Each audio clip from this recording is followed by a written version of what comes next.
Ladies and gentlemen, boys and girls, children of the absolute sound. The day has arrived, Too early in the video for all that. The day has arrived. The day we've all been waiting for. And by we, I mean me. You probably didn't know it was, but it's here and it was coming, so it's arrived. And I've been waiting for it, and I'm as big as two people. So, hey, we. And, tech support also.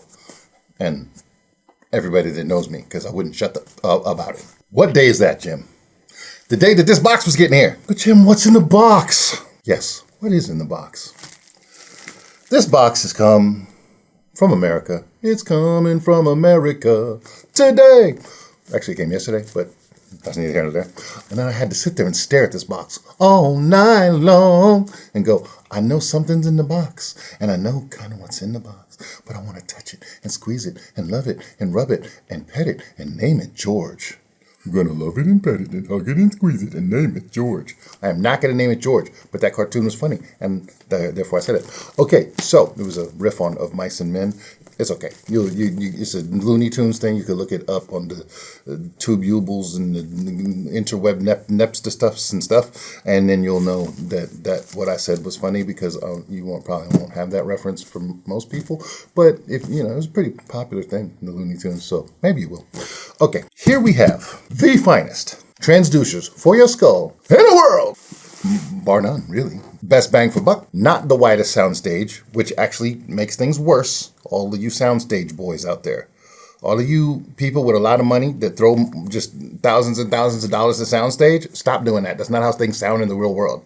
It's like you're listening to music on drugs. And I have listened to a lot of music on drugs. I'm not going to sit here and lie about it. But when I'm actually listening to music as the artist intended, all of this, I'm going to buy this $25,000 DAC that makes the soundstage sound like it's in outer space. That's just drug abuse behavior. Like you need weed in your life. Just get weed and listen to AirPods, just anything, and it'll sound like that.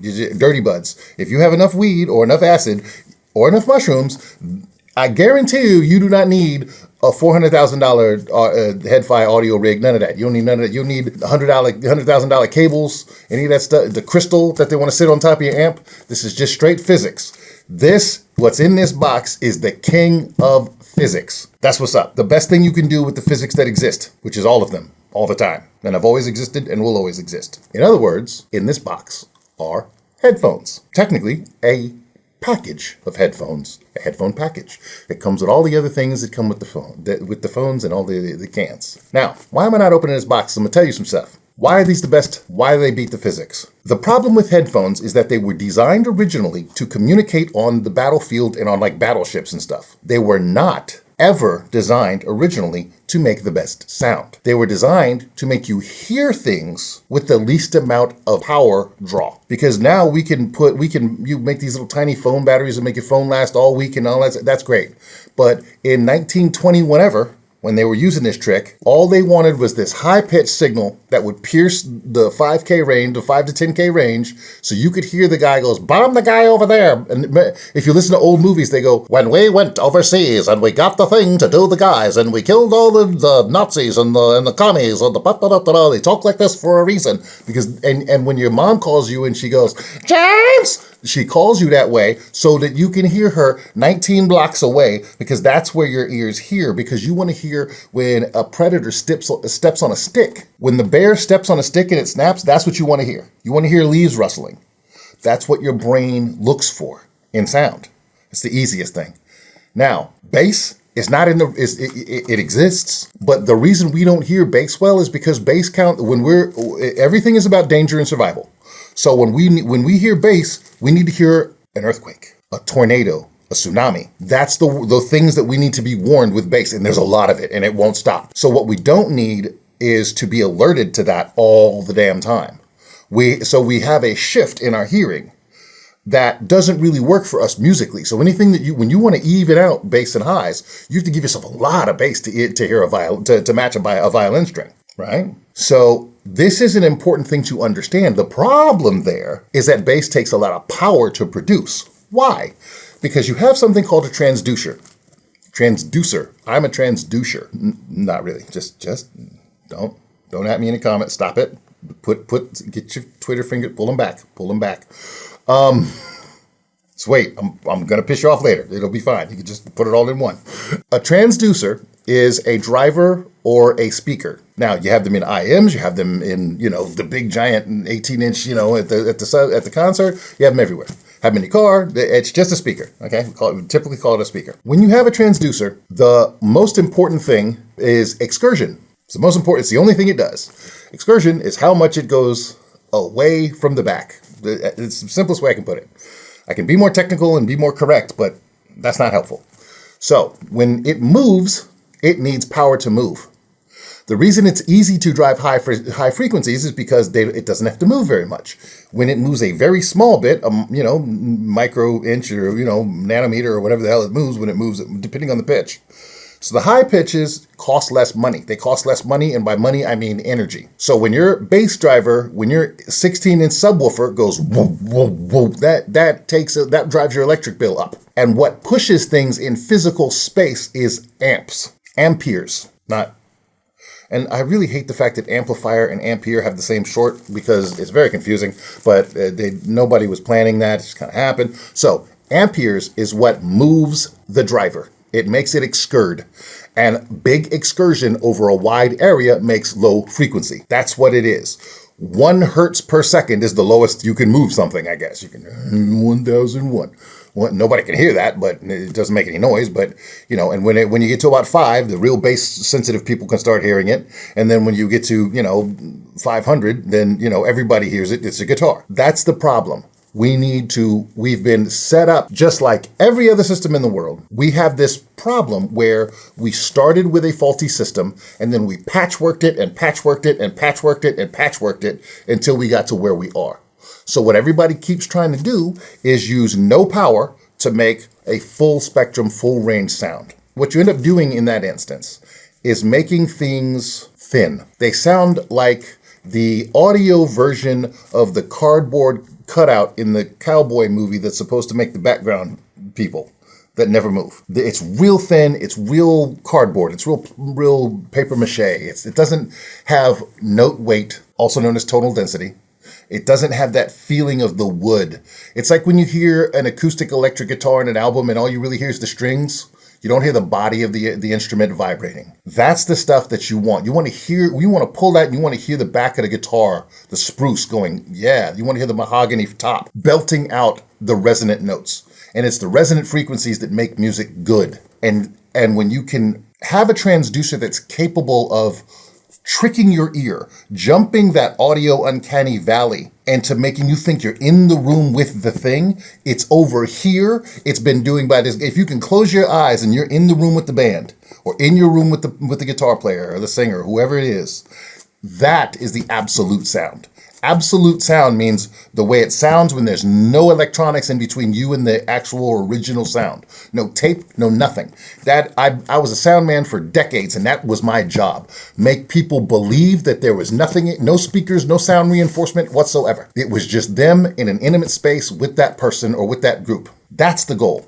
And most people don't have that goal. Most people go in there and they have preset everything. They act like it's all the same shit. They go in there and they run, well, this is the way I put my EQ. I'm like, for a jazz band and for heavy metal? Yeah. Well, you're fired because you're a dumbass. Kick rocks with no socks. Just get to stepping. And so you need to relate with all of that. Say, if you care about what you're going to get out of audio. The man who designs these things, his name is Ryan Dietz, and he cares about such things to an engineering autistic level that you don't. And he has consistently and progressively delved into this from modifying other people's headphones. And in this case, we will reference the Modhouse T60 Argons that were a modified Fostex product. You can see it even says Hot Fostex on top of the headband. And he would customize the cables for you. He would give you, you order custom cables and ship them through to you. Change the drivers themselves, the little parts, the actual transducers. Give you different ear cups, ear pads. He's putting different foam, this and that and the other. And taking you from something that sounded basically like clinical garbage to something that sounds very rich and very full, and really, if you listen to the before and after, it's like, oh, this is a thing that came from a robot. Oh, this is a thing that came from an artisan that somebody cared about. This thing has this journey, this path that he's on, has taken him from using prefab things to testing, retesting, and manufacturing his own drivers, to the utter friggin' insanity of the point that he now makes the drivers, he makes the grills, he cuts them himself, he polishes them himself, he paints them with Creocoat, which is this, you're supposed to, you put it on barbells in gyms so that it doesn't come apart. This man is not normal. He's a weirdo, okay? But he's our weirdo. He's the guy, he's the weirdo you want on your team. You know what I mean? He's up at 2 a.m, literally, and I shit you not, like a blacksmith from the Middle Ages, forging the steel spring headbands on these headphones. That's not a normal thing. This man has a blast furnace in his garage. You know? No, it's weird. It's weird. There's no other real way to say it. He's a weird dude. He's a cool dude. He's a weird dude. And he's a lot more charming than you would actually think for such a nerd, because bro's a nerd. I hang out with him all the time. He's a nerd. Trust me when I say this. Okay, so my guy sent me, out of the kindness of his heart, the prototype for these headphones a while ago. I made a video about it. It got corrupted. I'm going to try maybe one of you tech geniuses can tell me how I can uncorrupt the files themselves and then turn it back into the actual video. So I was supposed to do him a solid and do a video on the first run, but here's what happened. He can't make these things fast because he's out there with the ching, ching, with the blacksmith stuff, with his anvil and whatever else. I don't know if he has an anvil, I'm just making that up. But, whatever it is he's doing out there, and I've seen him put a peep in the thing, which is just really weird because peeps are gross anyway, and then now you get a charcoal peep. I guess it's a statue at that point. And now he's had, a couple of years since this one's come through to refine his craft, to work out all the little kinks, the little bang out the dents, give it a little zibbity-dabbity, a little dibbity-doo, a little polish, a little clean it up. Okay. And I, as another autistic, insane person, which you're probably already aware, I put this man through the order of all orders, to the point where he won't do this shit for other people because because I asked for something so complicated, because he does customize it. So you get custom colors, you get, it's crazy how much. This is the most versatile headphone company I've ever seen. There are different stock headpads. He works with many cable manufacturers, multiple cable manufacturers. He works with his family. He employs those people. The people that make it's a very in-house thing. They manufacture the planar drivers themselves out of gold. They order the gold, they make the thing. This is as from scratch, boutique, custom as any product that you can get is. And it's funny because I see a lot of people approach this stuff like it's plug and play, or like these are Apple AirPods, and it's just disrespectful. You can change everything that you want about these things, the type of room that you have, environment to your head, the spacing in your head. You can put space behind the drivers, in front of the driver. It's really incredible the amount of versatility that you have, especially for the price. Anything that competes with this is 3 to 5 times the price, period. And they still lose. Many people think that they don't, and here's why they think they don't. They don't have enough power. Absolute power. And when you don't have all that power, these things sound flat. That's a fact. So if you try to plug this into your phone, you can be like, what? This costs what? Why did I pay this now for this nonsense? It will not sound good. Why? Because the drivers won't move. Why? Because they're made of freaking gold. That's why. And gold don't want to move. Object at rest tends to stay at rest. It's that simple. And the measurement for power is not just how much power you have. I teach martial arts. One of the first things I teach people day one is the rules of power. Power is how much power you have to bring to bear, how fast you can bring it to bear, how long you can maintain it, how fast you can take it away or drop the power, turn it off, and how fast you can bring it back. Those are the rules to power, and they work in headphones absolutely 100% of the time. Why? Because if you're playing a whole bunch of really fast bass notes and your heavy metal, your kick drums, if that doesn't start and stop, because drivers can't just keep going, they have to pause themselves so the note stops. That's called transient speed. And sub-bass transient speed is the hardest thing to do in headphones. And basically, let me see. There are the Hi-Fiman. Do those even count because they don't make them anymore? Okay, I don't know. It's a good question. Well, you have the Abyss the 1266s. Those are the king of low end. Problem is, once you get past the mids, It's a lot of compromises on those. And just Google what they look like. It's a lot. It's a lot. And and they're 8 to 12 grand depending on the. Yeah, it's a lot and it's like the headset, like if you had braces, it's like a whole thing. And then, okay, there's the Refinement HE6 OGs, again, not made anymore. There are, yeah, I'm getting thin now. What else we got? Yeah, that's almost kind of it. There's probably something else, one thing I'm probably forgetting. The LCD4s, but the LCD4s are not great in the soundstage thing, but those are phenomenal. Those are great headphones. That was my short list before I found out about this fabulous man and his company. So you have a couple of options. Most of them are planar because dynamics don't do bass like that, and they don't do fast like that, but they take a lot of power. And so most amps cannot drive these things. I recommend speaker amps all the time because it's the cheapest way to do it, and they sound phenomenal. But yeah, most people are trying to drive these with headphone amps, and they go, "Oh, they don't sound good." And I say, "Well, what amp are you using?" And they go, "Well, that doesn't matter. Amps don't matter." I'm like, "They do for these. They absolutely do for these. Because voltage doesn't matter as much as amperage does with these headphones because they are hard to move." Voltage makes them loud, but they will be loud and thin, and they will sound like you're ordering food at a fast food restaurant. That's not very helpful. Oh, internet, can I get your order, please? Yeah, that's what you'll sound like. You just have a lot of volts and no amps. You need amps. And even $10,000, $20,000, $30,000 headphone amplifiers will have one amp in it. And it's like, no, you need 3 to 5 amps. If you have 5 amps, you don't have to think about it. Just turn it on, but 5 amps is a speaker amp. Vioelectric 281s, that's an amp, and it's a speaker amp for headphones. We call them T-amps, the Thomann T-amp. It's little t dot amp. And the S150 Mark II specifically because it has enough volts, because you do still need volts to turn it loud, and it has the requisite amps. But what the most important thing is what they call slew rate. Slew rate is how fast you get your power.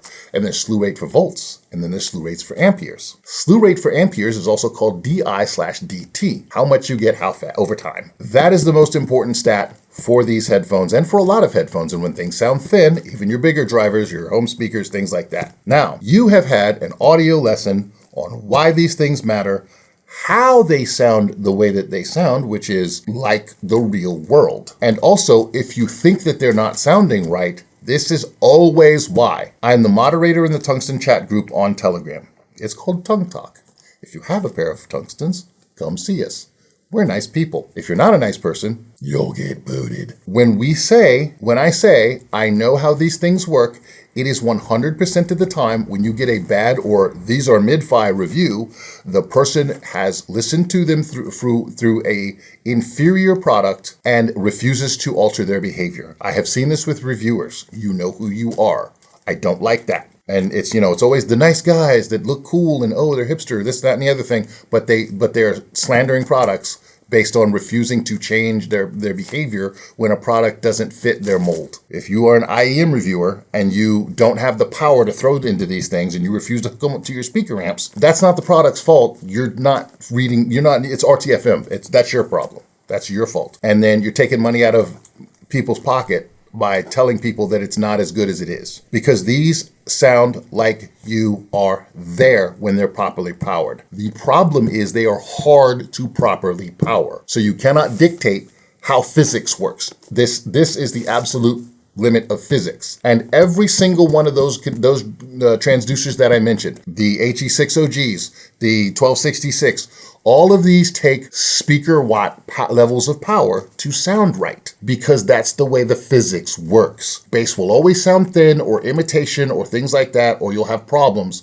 And yes, you can get all the sound states, you can get all the stuff in 50K and all the timing information at 100K that you can't even hear, but your brain tracks. So it sounds like it's coming from far and you can locate the information. All of that stuff will still work, but your timbre will be off and your bass and your low end, everything under 200 will be off or weak. And you can never make those things work unless you just throw gobs and gobs of thorium reactor levels of power at them. So, what's in the box?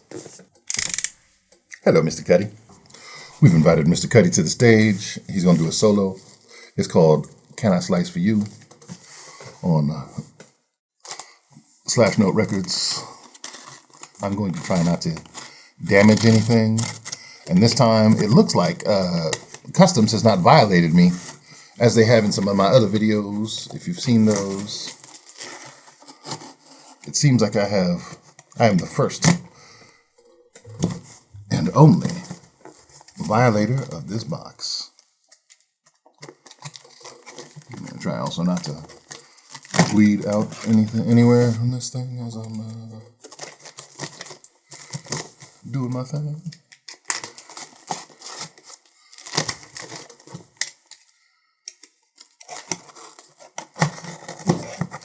Hello, is it bills you're looking for?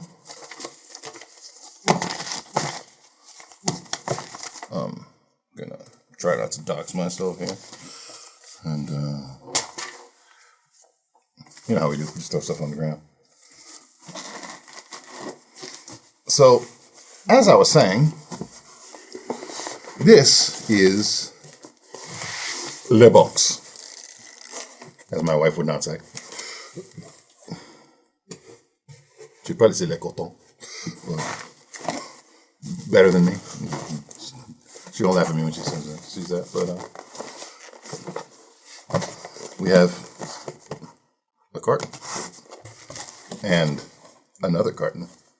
Good cartons. I'm gonna have to find places to pile this stuff. Oh my, there's so much. This artisan hide that we have here. Look at this luxurious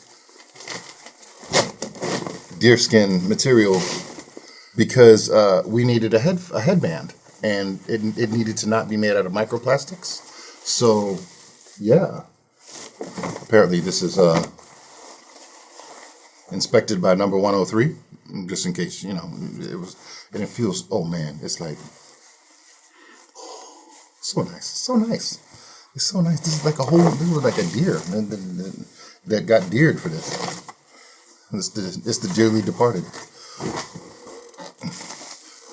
And we have whatever this is for science, because you need science stuff, and scientificity. It's very important.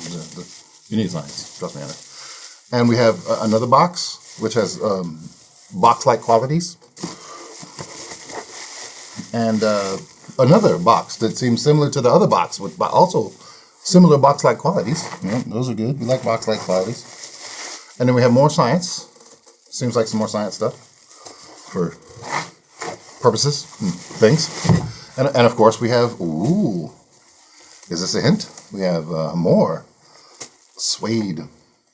Oh, it's like a chamois, but it's like a chamois for prints. Ow! So sexy. No. And then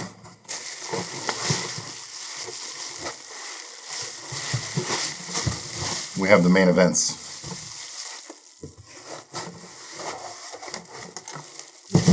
My workspace is getting crowded here.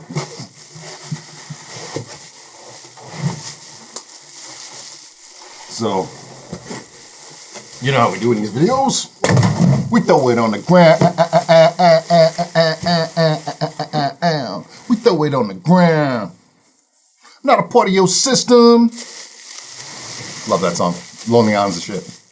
Okay, so here is the earth round.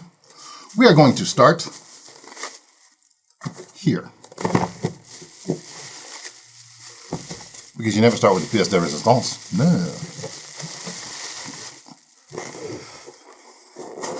What's in this box, Jimmy? That was supposed to be much more fancy than it was. Oh, okay then. We have pads. They go like this. They don't stay like this apparently, but they go like this. Huh? Yes. So we have these ones. And look, we have more of these ones. So two like this. Stay.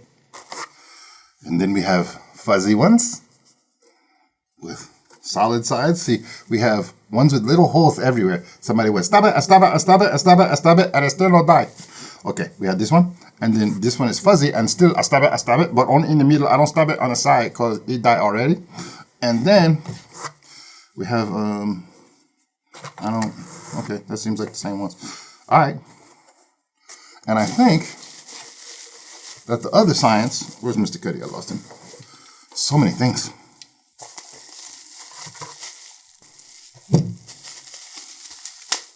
Yes, we have even more pads. So many pads, so many. Okay, these have, they're fuzzy, but different fuzzy and solid on the sides. So that's a different. And then, okay, so one more set of pits. Whoosh. I'm going to give birth to this one. Okay. And we have more of the same one. So there's three types, basically. There is the, I don't let sound come out of the side, but I kind of nerfed it and gave it a little muffle. We have, I gave it mid-muffle because these are poked through. And then I also didn't let it the sound come out of the sides. And then the sound comes out from everywhere, so it kind of surrounds your ear. And so you have a very surround sound. That's what I said. Yeah, I said the things that I said, the words. So yeah, this one's going to force the thing, and then it's going to mute it or muffle it a little bit, give you a bit of a filter. This is going to give you mid filter, and this is going to give you no filter like my dumb ass. So we have pads. We have many. We say many. Okay, I'm going to many them over here because then they'll be out of my damn way. I don't want to see you ever again. Okay. And then we have wooden grills because they're sexy. That's just some pimp stuff. This is like, if I ever want to, get the bearskin rug in the leather chair with my pipe and my cognac and, or some high level tea, and you know what kind of tea I drink, the magic tea, you know what I'm talking about. And then match these with my environment, put on my smoking jacket. This is what I'm going to put these on, and I'm going to take a whole set of photo shoots because just to be sexy. Because the world needs headphone models. That's what we need. These is spare parts for repairs, basically. That's what this is. If I break something, I can fix something because America's far away. I live in Serbia. I have more than one of these sets of spare partigans. And okay, that's all you need to hear about that. But I'm just saying, the man sent me spare parts just in case. And here, these are splitters. So I can listen to two pairs of headphones at once. You heard me. This is the same thing again. And a third time. Yeah. That's what was in this box. We're going to put all this stuff back in it. So much. So, the pad is your room. This changes the room you're in. When you listen to audio in a room and you don't have and let's say a stone room, you're going to get a lot of reflections. It changes the way your audio sounds. And then you're going to add some couches, some carpet, some drapes. And does the carpet match the drapes? On some girls, yes. On some girls, no. A lot of purple hair out there these days. But that's going to change the environment in which you're listening. Is it easy listening? Is it really hard? Is it blasting in your ears? Are you having a lot of or is it like and what type of music you like and what your nervous system does? There's a thing called an HRTF, which is the shape of your stuff from your torso up. And all of that changes the way that you receive sound in your head. Your pinna, which is this part of your ear, the part that could be cut off, is your pinna. And the shape of that changes all of these things. People make a little too much of this because in the end, we all hear the same. At me in the comments because I'll debate this with you for 9 days. We all hear the same thing. How do I know we all hear the same thing? Because dogs hear the same thing we do.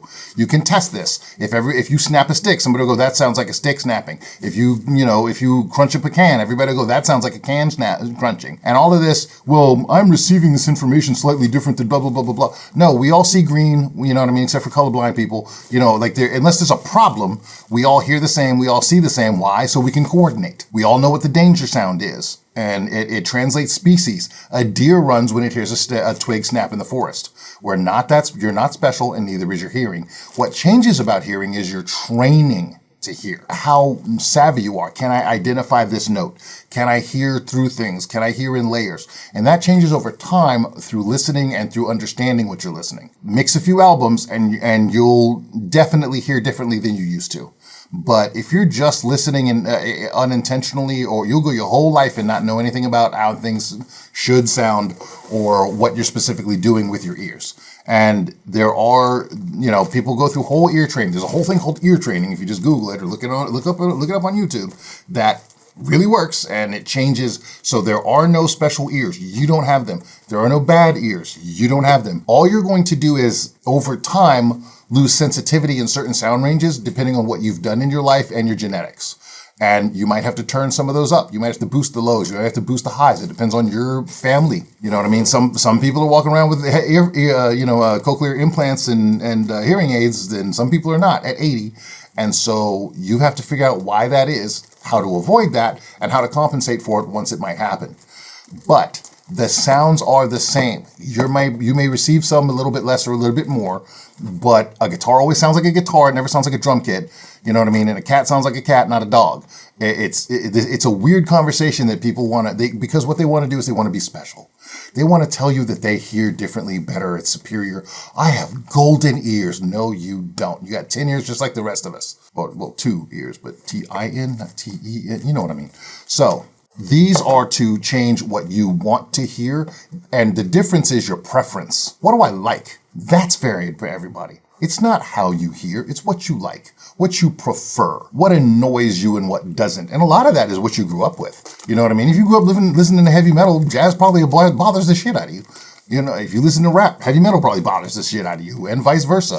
And those are preferential things. They're not genetic or automatic, or you're not special. No one is born with special ears. Nobody. It's not a thing. So he gives you the options to enjoy what you enjoy, how you enjoy it. And that's an amazing and wonderful thing for any company, to give you the option to do the thing the way you want to do it. To do their thing your way is, the soul of customer service, I think.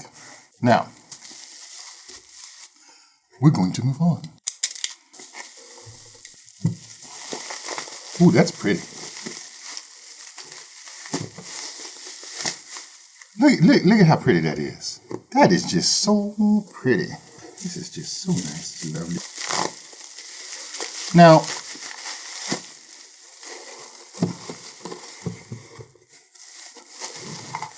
that is just lovely. It says, "The brave shall live forever in the halls of Valhalla." So it's got a whole theme, because this is one of the companies that I was talking about that make bespoke cables. This is Viking Weave Cables. Sebastian Skedra is the jeweler that makes these cables. These are made by a professional jeweler. It's a guy's trade. And he has some sort of Viking bear. I didn't know there was a Viking bear. But, well, you kind of knew, because the word berserker means bear zerker. They actually drink the blood or the brain juice of bears, and they mix it with some sort of drug, and they used to lose their mind, and they were almost unkillable, because they would be in this fugue state where they would be all full of adrenaline, and they would rush through their opponents. And they used to get the biggest guy in the village, I guess, to do the half Thor Bjornsson, the big, those big world's strongest man guys, and then give them like a big axe or something, and just be like, okay, go run through there and kill as many guys as you can before they get you. And that was their position, was the berserker. That's where that term comes from. The more you know, huh? Yeah. We're here to educate, not just entertain. This is edutainment. So yeah, we have these lovely little boxes that are carved from wood. So you got yourself a jeweler's box, and then you got yourself a fuzzy bag, because the bag is fuzzy and it's nice, and it's got the berserker on it. And look, it has the logo in it. It says Viking Weave Cables. That's what it that's right there. So get yourself a little advertisement there, Skedra. There you go. And he's British, and he's he's a lovely guy who listens to a lot of heavy metal, and goes in there and grinds up some more metal. I guess lighter metal, maybe it's heavier metal. I don't even know. And then makes some jewelry. And this Oh, and you get a free sticker. You can put it on your computer. You know, I got two. I can put them on my nipples. It'll be great. Get them spinning in different directions, like tassels. All right. So this he calls Fehu. I don't know what that means. There's some Viking stuff, I'm sure, because everything would just do with some Viking stuff. So the Fehu cable is a very high-end copper and this one is very, very thick. The reason for that is because there's up to a certain point, the amount of copper that you're using gives you a very warm, low-end, sort of a notey, weighty response. There's a lot of debate on, do cables do anything? The answer is yes. The reason that there is a debate is because the only thing that we can measure in music is frequency response. Frequency response is, well, what you're hearing. What note is being played. It is the only thing we have an actual test for other than volume, I guess. So the problem is that using different cables does do something, but we don't have a metric for it that is purely testable outside of there. Everything that it does is subjective. That subjective thing, what cables impact is, well, impact. How you hear what we call slam, or the impulse that comes that you feel when you hear a really big bass note in your sound system and it goes boom and you go like that, that's slam. When you're hearing air, which means the room quality, those things are what cables do, and it's very hard. There's no machine that measures this. It is a combination of things that is happening in your brain, like language. We're the only animal that has all of music. You know what I mean? Some animals can understand rhythm, some animals can understand tone, but very few can put all of music together inside their own skulls in time. This is just us and a couple of monkeys. So only primates can do it. So and maybe dolphins, but we're not sure. So when we're doing tests for frequency, it doesn't change a lick no matter what kind of cable you use. It doesn't matter if it's made of copper or aluminum, or you can run a frequency response through a banana. It'll sound exactly the same. The problem is when people think that because I don't have a test for something, it's not having an effect. It's like, well, let me slap you 5 times. I don't have a test for that. But I guarantee you one of them will be harder than the rest of them. So it's dumb, but it's one of those things where people want to be dumbly confident. So they want to tell you that, well, it doesn't have an effect. I'm like, yes, it does. Like you hear it more, like it's just different. Using the difference between the most common materials are silver and copper. And so if you add silver to a cable, it gives it sort of a hard outline around it. Copper is more of a marker or a crayon, if that's a better way, if that's a way to put it. But crayons are meaty; they have a texture, they have something, and then now you're going to put a hard pencil line. But if you have an all silver cable, a lot of times it's a little harsh. It's brisk. It's like, ooh, it's spicy. You know what I mean? So, and these are warmer, and this is the reason that they're most commonly used. Also, most cable that you're using in the studio and stuff like that, you're having a lot of copper tangents. When you're running your speakers, most of your speaker wires are copper, but there are hybrid cables that are made even for your home system, which people charge way too much for and should not. No, they should cost what the copper costs plus, no. But here's a $100,000 audio cable. It's not worth it. It's not worth it. Go to Amazon, get one for $20. It's the same copper, I promise you. Okay, so we're going to take the hulls of Valhalla here and put them, and there are 2 of these. And the most special thing on this one is this jeweled, there's onyx in this splitter. And he put this on a polishing wheel and then made this into one bejeweled thing. It is crazy how this looks. I'm going to try to get some close-ups of it later. It is incredible looking. It's purple inside and out. And it's got this whole purple and black theme going. And now, my friends, my enemies, my frenemies, ladies and gents. Wait. We have a second artisan. This is our friend Trevor of Norne. And he is also a cable maker who is basically like the Little Richard of cables in this industry. Ooh, shut up. Oh my God, this feels so good. Trev, you did your thing. Like, where did you find this? I want my car seats to be made of this. And then to drive naked. This is just, ooh, jeez. So silky, sexy. It's not, it's like a leather. It's almost a suede, but ooh, it's nice. So very nice, yes. That's just the case. I'm glad I got that. And that, my friends, is un cable.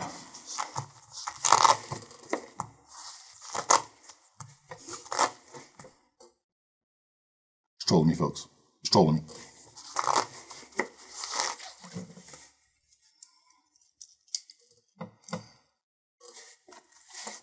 Tell me that that's not just like, I'm gonna call this caramel icing. Yeah, that is sexy as hell. And remember, now see,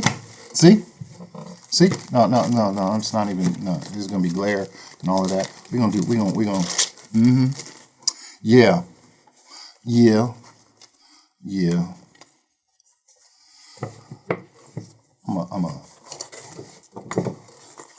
Yeah. I'm just going, yeah. You know, you need to, like, yeah. And see, if you look here into the depths of the logo, it has an M, it has an H, and it has an A for Modhouse Audio. Yeah.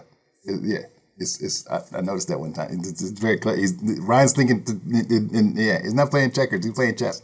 So, just letting you know, your boy's thinking all the time. I'll tell you, nerd stuff. This is not for little fingers. This is for little fingers. I'm not even gonna make that joke. I'm gonna keep that to myself. And then this is the tree. This is Trevor's tree, and we have a very woody theme here. And we have see, look, this is when you're listening to your portable device length, look right here to right here. That's all you really need. It's not that long. This is a hybrid cable. As you can see, this is silver and copper. And this is, that's sexy right there. That's nice. And the work on this, it is so hard to see this, but I don't even know what this is. It's like a ring that holds these two parts together, basically, but there's these micro cuts on it, and it's like an optical illusion when you spin it. It looks phenomenal. Every little part of this is just bespoke. It's so well done. Everything's set in. The weave is super tight. It looks so classy, so professional. That's amazing. Trevor Norne has done his thing. We will try to link the people that do these things in the description to make sure that you know from whence these things came, I suppose. And just so we know, this is an upgrade of the stock cable. The Viking Weave is the stock cable that comes with the Modhouse Tungsten. They are usually a copper color. It's called an azuz. It's thinner than this. This is an upgrade. And now that we've got to the main event, you'll soon see why.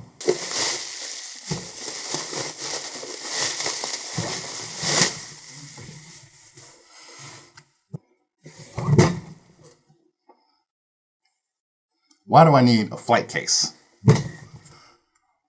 with a dial? I don't even know what the dial does. It's got a dial on it. What happens if you undial it and then dial it? I don't really understand. Does it make it watertight? I think it does, actually. I don't know what this does. It says, it has words on it, but they're really hard to read. Okay. The dial does things.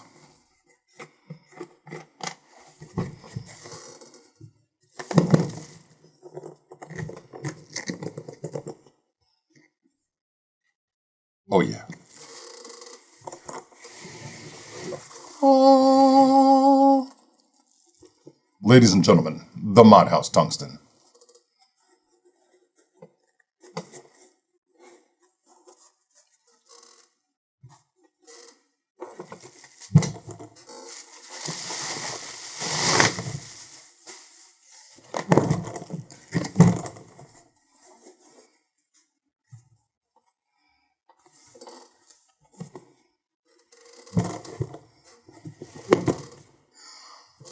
I will call these the yin-yang twins.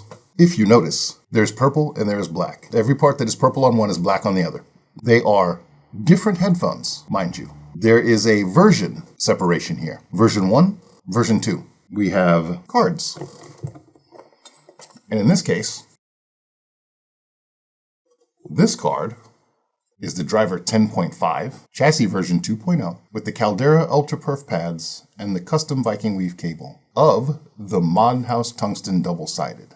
This is version 2, number 1. The first version 2 ever! And this, my friends,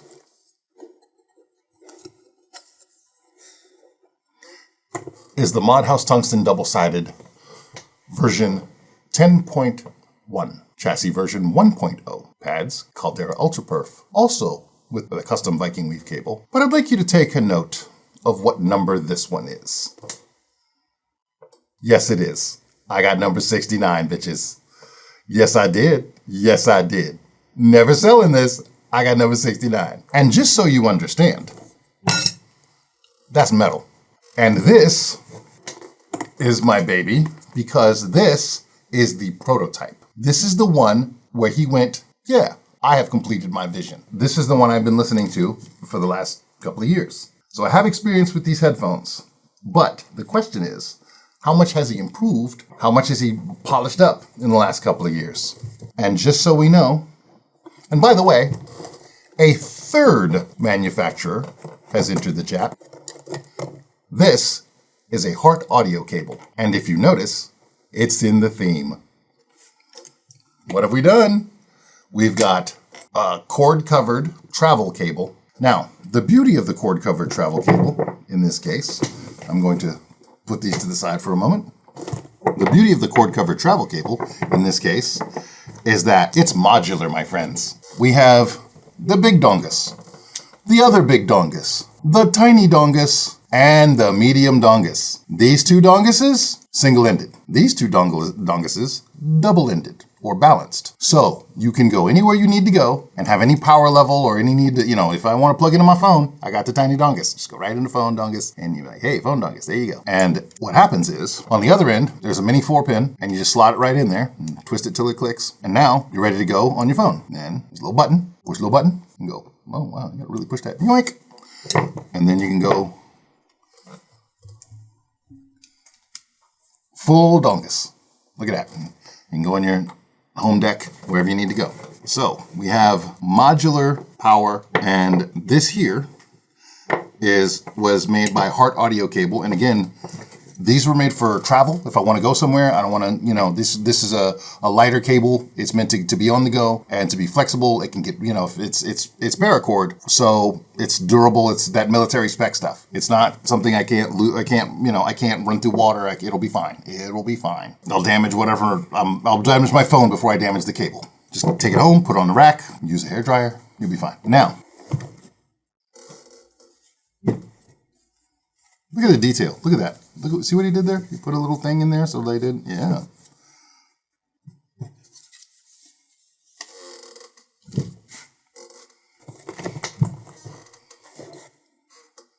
It's another dongus. There's a whole nother dongus. A teeny dongus. Teeniest dongus. These are the openest backs of open-backed headphones. This is like nothing's there. It's just there to stop bugs and dust and small bolts to flying into because it's a big magnet. So, you don't want to suck things in. What about this flight case though? Like, for real. Like bulletproof ABS plastic. It's like I'm going on a spy mission with my headphones. It's a DJ spy mission. I'm sure there's a movie about that somewhere.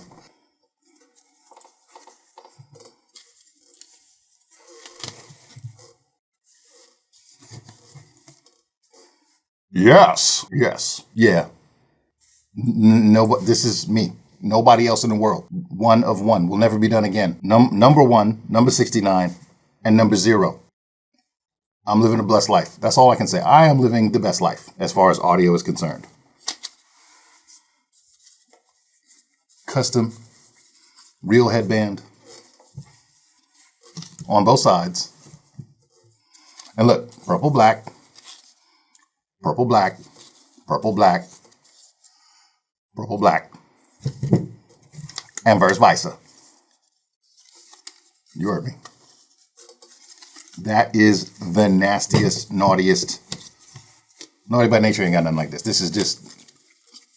So, one of these is going to be slightly more efficient. It's a version 2. Things have updated a little bit. So there are some small efficiency mods, and apparently it tweaks the bass a little bit, but you could modify it back with the spacers, which I had in the box earlier. Those little pieces of plastic. They were spacers that you can put inside, and it'll change the space from the driver to the ear pad. It'll put air behind it, and then you can get a different sound profile. Now, you can also kind of do that by taking the driver out. These are stuck here by magnets, by the way. That's a magnet. So look, it's not even on, but it won't go nowhere. See? Magnet. So you can twist these off so they don't set right, and it'll give you a little bit of that gap, what they call the air gap, and it'll give you sort of a different bass presentation than normal. And eventually I'm going to figure out how to seat this thing because it's supposed to sit. There it is. So you just want to line it up with the seam, and then you put it near and then twist it a little bit and it'll sit. But if you don't want it to sit, if you do this, it'll give you a different bass presentation. Just let it sit and then put it on your head. You'll be fine. So now that's been a lot. That's been a whole lot. As we do here, what I'm going to do is put this in the most stock configuration and then do some listening samples. Now, I want to kind of test all the cables and all of that stuff, but I'll be here for the rest of my life and tech support will kill me. So I'm going to give some comparisons, do what I normally do, and give some listening. I'm going to use the Quloos because Clark. Who is Clark? What is Clark? How is Clark? This will drive them. This will drive them nicely. It's very loud. It's got all the range.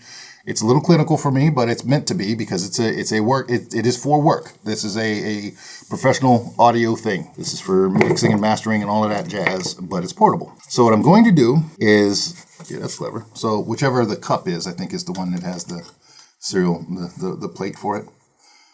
Man, this is just such a, I'm a little emotional. This is great. Ryan, you are the man.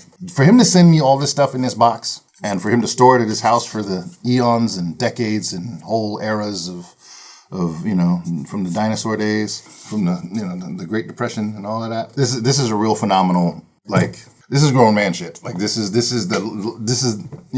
everything else is gravy after this. This is the rest is variant. This is the source. This is phenomenal. To have these 3 pairs of transducers that's what's golden, as Jurassic 5 would say. I am not going to change the drivers, the backs or any of that stuff. I'm going to use them in their stock configuration, and I'm going to get some listening samples in Toot Sweet. 2 hours later. Okay, so I definitely want to remind everybody to support the community. We got some really nice cables from, let's say, the company names and not the people names. We got Viking Weave Cables that are the main supplier for the stock tungsten headphone cables, of which I have none. I have an upgraded version of those cables with a jeweled aspect. Trevor of Norne from Norne Audio, who is he is the Little Richard of audio cables. I keep saying it. He is the prognosticator, the adjudicator, and the grand wizard. Ooh, shut up. Yeah, I have a horrible Little Richard impression, and Trevor probably has a worse one. So now what we're going to do is compare the old with the new and see how things pan out. And again, the Quloos QLE, so many letters. I don't remember the code name on this thing. QLE39094, Transylvania 69000. We will put it into the thing. Okay, but the Quloos, I shit you not, is triple tonguing right now on high gain. This thing is a portable beast, a transportable beast. Because unless you're me, and unless you want to have like a man purse, this is about this big, you could, fanny pack it, I guess. Messenger bag, you can messenger bag, you can outdo that dude, the subway train dude, with all of his one thing. I'm telling you, one thing, 3 tungstens. I don't know how long the battery's gonna last. It usually lasts 8 to 10 hours, but I have a feeling I'm cutting it down to about an hour with 3 tungstens in it. Yeah, it'll take you 1 tungsten for 8 to 10 hours, depending on how hard you're listening. So it's a beast, and I have 3 tungstens. So yeah, I'm gonna start with something called L'Antidote. It is pomegranate. L'Antidote pomegranate. And it's a very spacious, airy kind of a track. I'm going to try to compare what I think of and give you my impressions and ramble a little bit as we hear what we hear and see what we see. I'm going to start with the classics and compare them to the V2. Of the 3, the V2 is the quietest of the, it's a little, on this one, my version of it is the quietest. Normally, they will be the loudest. So you're going to get a little more out of a version 2 than you will out of a version 1 off of your volume dial knob. English, but do you speak it? Okay, without further ado.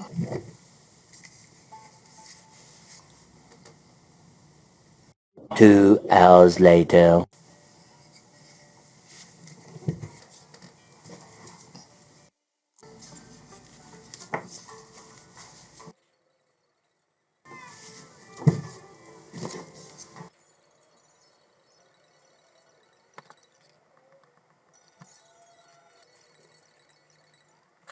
Phenomenal track, Arabic percussion and some sort of lute zither type thing.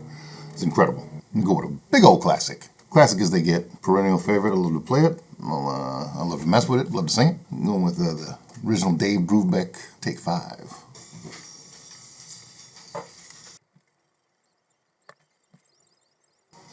There's nothing I'm missing on any of them. There are very mild and slight flavor differences.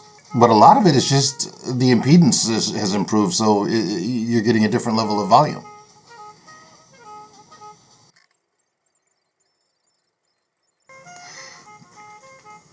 There is a small flavor difference between the V1 and the V2. It's very hard to put my finger on it, but one almost has it's like almost listening to different eras of tape. Like there's a small atmospheric difference. It's very subtle. Like if you listen to older recordings, you can hear the difference between the original tape, the reel-to-reel stuff, and then moving to like 2-inch tape. You can hear that shift. It's that kind of subtle, but it's there. It's very interesting.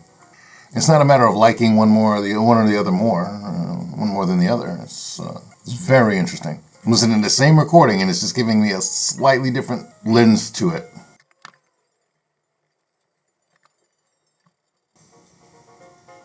This is definitely the loudest of the three. That's for of the three that I have. But that's the thing about it being a bespoke product. There's going to be a variance between mine and yours, and his and hers, and he has matched the drivers to each other very well. Like I'm very balanced in my hearing, and this is a phenomenal. Every single one of them. There's not a left-right variance that I can make out in one single tune. Maybe over time I'll see something, I'll catch something, but it's good enough. And I have fingers. I could go to do the little wiggles, the little twisties. The timbre difference is almost non-existent, though. That's the crazy thing about these. The leading edge of when a stick strikes a drum head. I'm a drummer, and I've heard this recording thousands of times, and it's so maturely presented on these. And to be able to go through the iterations of them, I can tell you the quality control for a one-man shop is just, I couldn't do it. Dude's a wizard. This fool's a wizard. This is sorcery. This is some tomfoolery. In the Pilgrim days, he'd have been up on a stake, burning, drowning. I don't know what they do to wizards, but they'd done something to him. He was like, this is possible.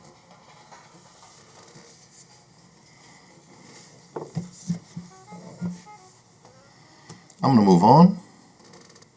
Johann Sebastian Bach, D minor, toccata, and fugue. Church organ and drums. This track, I love this to look at new things. It is soundstage supreme. It will tell you this is one of the best recorded rooms I've ever heard. It is a cathedral, and it is nuts. This recording, you can find it on YouTube, J.S. Bach, D minor, toccata, and fugue, church organ and drums. Those exact words. And it will test all your junk. All of it. 100% of it. It's just nuts.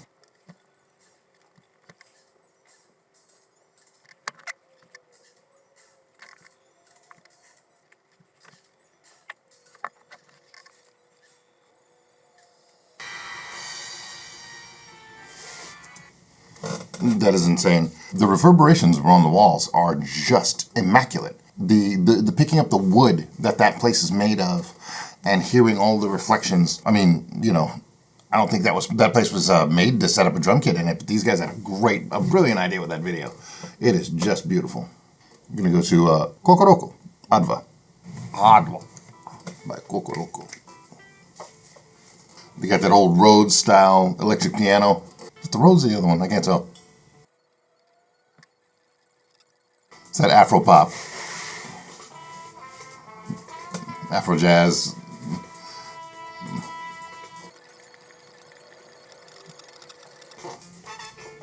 It's a really busy track, so hearing everything in the layering.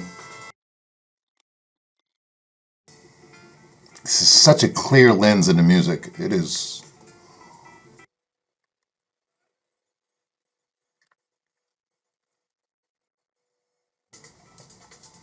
Oh, that's phenomenal. It is such a beautiful track. And the separation between the bass player and the guitarist, the different horns, one horn's coming out of this ear, one horn's coming out of that ear. It is just beautifully lovely. The soundstage is so wraparound and so very coate. There's no holes in it. You know, if you're done with the old Sennheiser 3 Blob thing, there's no way back when you have these. Those become, you know, room speakers or just, you know, is this thing on? Because the so-called touted timbre can't even come close to what these can do when they're fully powered. They will sound flat if you're underpowering them, but the timbre is it's the cornerstone of what's going on here with these tungstens. Every instrument sounds like you're in the room with it. It is just infatuating. It makes you fall in love with music again, I swear to you. Listen to the thing that you're bored with on tungstens and it comes alive again. It's very, very phenomenal.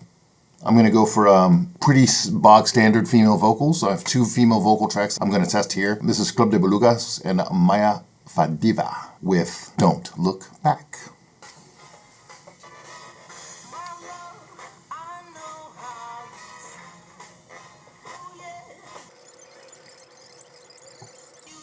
This is a very upbeat, jump swing, straight ahead, big band jazz song with a female vocal lead.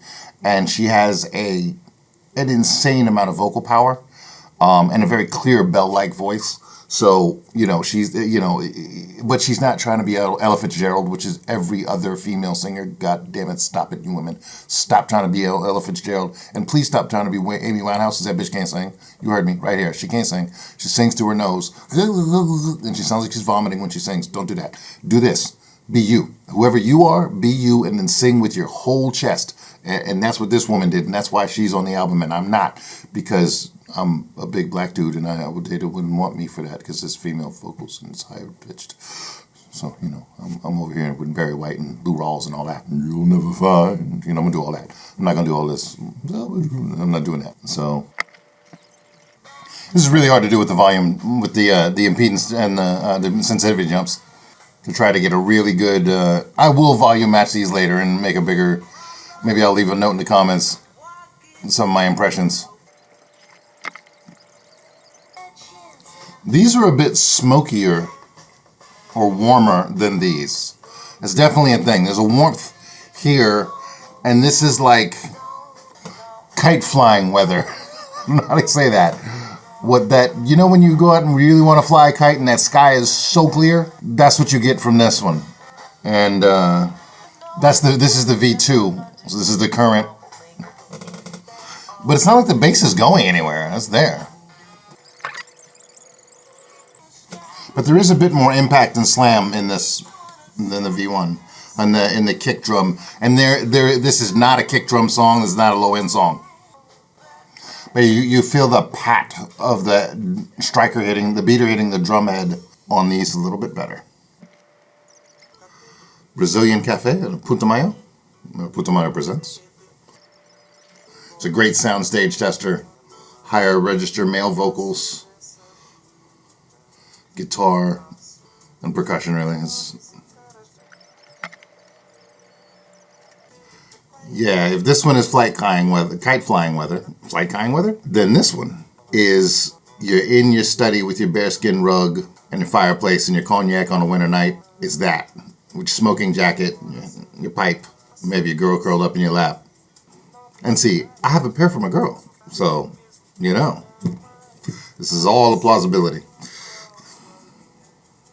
That's why we're twins. We don't have wedding rings, we got tungsten rings. Because my wife is cool and yours is not. She tells me to buy her functional shit, you know. Yeah, the biggest refinement you can tell is the sensitivity from the original. But honestly, it kind of blends the qualities of the later two.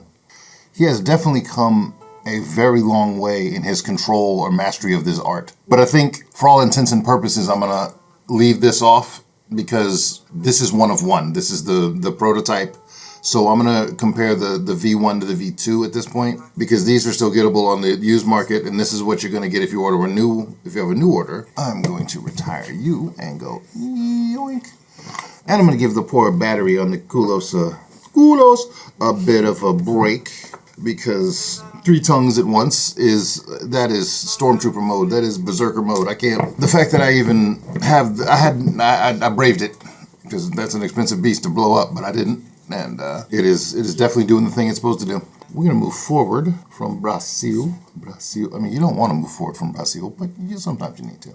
And we're going to move on to one of my favorites, deep, sultry female vocals, Patricia Barber. The album is Companion, and the song is Black Magic Woman.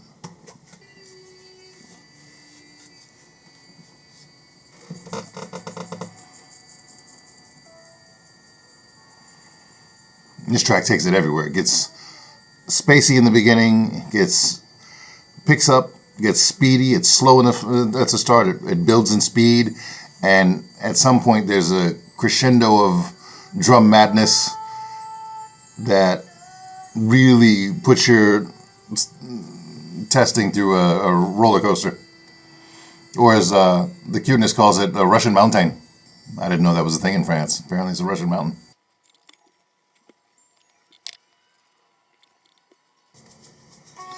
And this song does what music is supposed to do, evoke emotion. It puts you in a headspace. It's great. The V1 is a slight bit more tube-like or smooth in its presentation, but just so subtly. The V2 seems to draw a little harder lines, but this voice, when she's breathing in your ear, you can feel the hot mist. You can feel the moisture. Mama has never ever had to pay rent in her life. I promise you that. And she can sell snow to Eskimos. It's bongo and guitar in this first section. The soundstage of just these two things is insane. Yeah, it's not missing anything. It's the whole boat. Okay, we're gonna go to one of my favorite bass tests, long bass, slow bass, Bella Fleck and the Fleck tones, Flight of the Cosmic Hippo. Let's see what Master Wooten does on this thing. The clarity of him sliding his fingertips along the bass strings is as obvious as anything Bella's doing.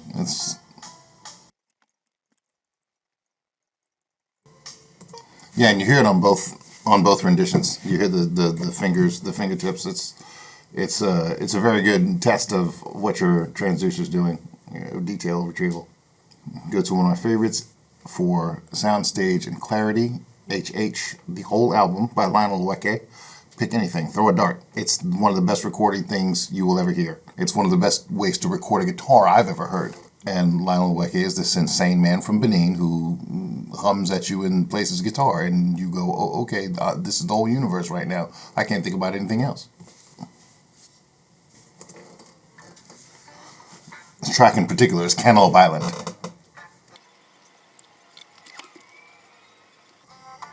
And the thing about this track is, I am one of them, I hate the ASMR thing. I really do. And yet, that's exactly what this album is. It's phenomenal. It's so well done you don't dislike it, even if it's the thing you dislike. It's that good. This is platinum level combination of a player and a recording studio or master that, I mean, the engineering here is a work of art in and of itself. Such a good test album. I'm going to go to a track that is very interesting. It's Chinese war drums, but the drums that was one of the most instrumental or influential things that Ryan actually tuned this system on himself. So this is a track by Yim Hok Man, Yimhokman. The album is Poems of Thunder, and it's Poem of Chinese Drum. The particular leading edge note in this recording was one of his checks to see if he had actually done his job correctly. and to make a final product. And these drums in particular are huge. They're, you can drive a car into them. So, well, small car. It's all kind of overtone and undertone series going on. So to hear the decay from the stick strike to the drum to stop reverberating, and that cleanness, that clean trail off is what you're looking for. It's excellently done. Interesting, there's very little difference between the two headphones and this. Like, very little. Yeah, there's a slight bit of darkness, between on this one, but this is as close as they get, this track. It's crazy how it just cuts through that. I wonder what the recording method was. Probably straight to tape. Probably very raw, straight to tape. It's very like Japanese taiko, if you're familiar. The art form is probably its granddaddy. Pretty much most things from Japan came by way of China. Fishing boats and ending up there. There's lots of location information, different drums. It's an excellent rendition. It's very true to the recording. I'm going to test bass a little bit, low end retrieval and transient speed. And for that, we're going to start with Why So Serious? Hans Zimmer, the back man. It starts with all the sirens and the high pitched information, and then that bass drop is just nuts.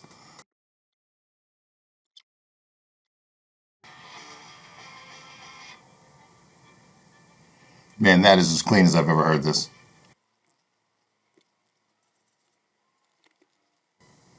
That super sub bass drop is just insane.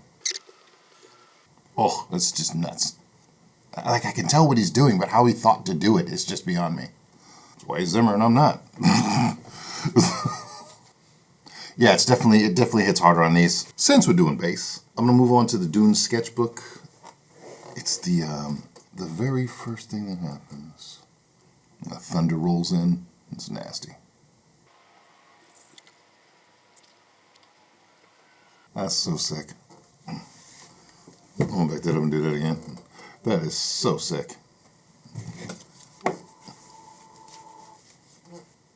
It's like negative. It's like negative hertz. I can't explain that. It's so low. It's so good. I'm going to go to a very fun track. It's I_O, the letters, and it's called Warning.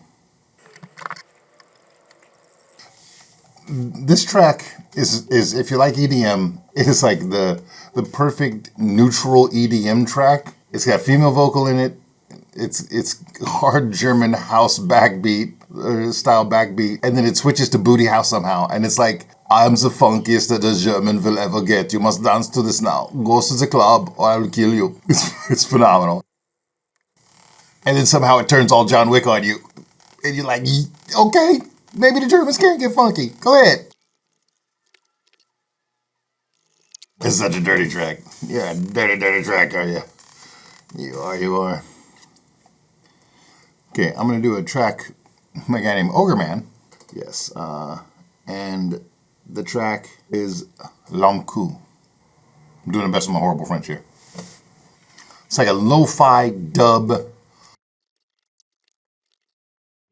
Oh. The sound design in this is just, this is a song with sound design. And it's this like updated version of like King Tubby dub, and you're like swimming in the dub. You do not have enough mushrooms for this music. It just, you're breathing in your underwater dub, but somehow you're not. You're surviving. It's great. Everything's fine. Everything is fine. Just swimming in the basin bliss. This is what you want to hear in your float tank. If you're living a good life and you go into a sensory deprivation chamber, this is what you hear. This dude is just whispering French gibberish in your ear, which you think you wouldn't like, but it's not bad actually. Oh, this is a track by a guy named Our Man, O-U-R-M-A-N. It's called Mindless Mills, but it is a robust bass test. Not the first one was Ogre Man. This one is Our Man. And it's kind of a glitch, but with mad bass. It's got like an Asian element. It's so dirty. And all of this guy's stuff is great. He's our man. Our man is our man. He is He is our man down in the low end, in these dirty streets. Oh man, that low end comes back and it's nuts. Okay, we've done that. I'm not gonna. I'll be here all day if I keep doing that. And I think I'm gonna end off last but not least with the OG classic, the one we know and love, the Beastie Boys, Intergalactic. Little offset stuff that happens here. You're definitely feeling that mid bass on this one hard. That mid bass is rocking you. It's funny, the strings seem just a little more composed over here on the V2. That's definitely cutting more. You're hearing the lead note of the bass a little more as opposed to the boom. So there's a little more bounce, a little more punch in the bass in these, but there's a little more impact on the V1s. Oh man, yeah, there's one thing I did not do. So Charlie Hunter is this insane person who I've had the pleasure of playing around a few times in the musical sphere. And this man plays guitar and bass at the same time on one instrument. So he'll play his own bass notes and his own lead line and be soloing while being his own bassist with only two hands, I promise you. He has a 8-string rig, and he leads the 4 strings of the bass out to a bass cabinet, and then the 4 strings of the guitar up to a guitar cabinet, usually. I remember the first time I saw his bag end rig, I was like, that is the most nasty bass thing I've ever seen in my life, and I had to buy a couple of bag end units because of it. They were hyper expensive, but oh my God, did they deliver. It was like the most hi-fi pro audio equipment I've ever owned, and I've owned shit that was way more expensive than that. This is drum kit, vibraphone, guitar and bass, or guitar bass, or whatever you call it, that Charlie's doing. And it's just one of my favorite tracks. Yeah, there's definitely a softer or smooth presentation with the V1 versus the V2, which is a little more outlined in its presentation. It's more of a hard pencil, where this is maybe paint or ink. Oh my. The timbre on that is just, I can hear the mallet striking and the vibes just jump at you. For those of you that don't know, a vibraphone is a metal xylophone with a sustain pedal. Made famous by Milt Jackson of the Milt Jackson Quartet and later the Modern Jazz Quartet. The man didn't even have to change the logo. It's one of the best instruments for jazz, but it's so hard to carry around that nobody plays it. That is just disgusting. I can hear this man breathing in the background. And these are the ones that are not the hard outlined. See how that sounds on here? Breathe for me, boy. Breathe for me. And something about the tone of his guitar combined with the vibes as they're playing together in chorus is just, it's really a special. They did one album like this and they should have done 10. It's insane that he didn't do this again. And I actually opened up for him on this tour in Scottsdale, Arizona. Way back in the before times in the 90s. And man was nice enough to give me a CD and sign it. The place was called the Cajun House. It wasn't very Cajun, but it looked cool and had a great sound system. Oh, that was just nuts. Yeah, so impressions. Ryan is a damn sorcerer, and they need to burn him at the stake or drown him, or whatever they do to these people. I said that. I keep coming back to that. This is some sort of voodoo, witch doctory, magic stuff that should not be allowed. They should end it. AI can't do this. Yeah, this is what AI can't do. Maybe someday. Maybe 3 minutes from now. But right now, this is a magic trick, and we are really close to the absolute sound, as close as I've ever seen it. So if you are really, really interested in hearing things as they were made, because I don't really think there's a whole lot of as the artist intended, because every album is a group effort. It would behoove you, if you don't just listen to, whatever MTV tells you to pick up something like this. This is the Modhouse Tungstens are a marvel of technology, especially to have been crafted by one guy, well, 2 guys technically, and one guy lives in England and one guy lives in Pennsylvania, so that's just also insane. They're doing it across the pond. It is quite the leap. I'm going to say it flat out. These are better than Susvara. They're, for everything other than EDM, better than the 1266s, both versions. The clarity that you get out of this, and you don't look like a weird robot when you're wearing regular, like you have a dental headgear problem or you need your spine realigned. But the timbre, the adjustment ability, I haven't even started. This is bog stock, how they come. I haven't put any bass spacers. I haven't taken the backs off. I have not even this is just a copper wire.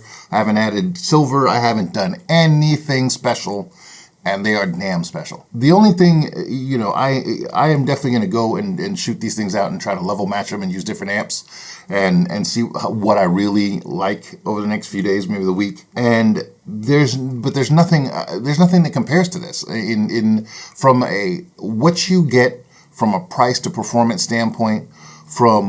The next thing is 4 times as much money. That's insanity. And it's not as good. I'm telling you, it's not as good. I'm telling you, it's not as good. It's pitchy. It's thinner. It's easier to play on. It's easier to get an amp for it, but it's not better. It's not a great deal worse. It's maybe 10% not as good, maybe 20 on a bad day. But if you're looking at that 15% jump and saying, well, I'm going to pay 4 times the price as a premium, then you're just buying a label. And I don't believe in designer stuff. I believe in bang for buck. And bang for buck, these are the finest transducers on the planet, and they are within the top 3. I mean, you are definitely looking at a lot of front end gear to get them there, but these scale. When you put them in the $350 amp, you'll get, if it drives them, you'll get a lot. You will get a whole lot for that $350 if it's got the power. And there are things that have it. Speaker amps do it just fine. But if you put them in something like, a Red October or whatever, you are going to get all of the business. And I mean, look at them. This is me. I'm a martial artist. I'm a Taoist, and this is my idea. But take it off the yin yangs.